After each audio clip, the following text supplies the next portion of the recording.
Kisah seorang wanita yang harus membayar sang ayah untuk menjadi wali saat dirinya menikah viral di media sosial.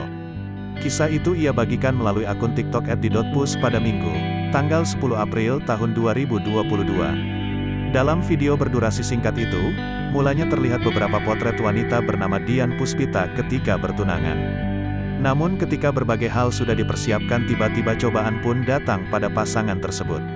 Menurut Dian, sang ayah tidak bersedia menjadi wali nikah apabila dia tidak diberikan sejumlah uang. Sikap sang ayah sontak membuatnya menangis. Akhirnya syarat yang diberikan sang ayah agar dirinya bersedia menjadi wali nikah pun dipenuhi. Sang ibu pun terus berjuang mencari uang untuk membayar ayahnya. Dia mengungkapkan bahwa ayah dan ibunya memang sudah lama berpisah sejak dirinya masih sekolah dasar. Ia tentu tidak menyangka dengan sikap sang ayah yang begitu teganya hingga meminta dibayar saat hendak menjadi wali nikah. Padahal itu merupakan kewajiban seorang ayah terhadap puteri kandungnya.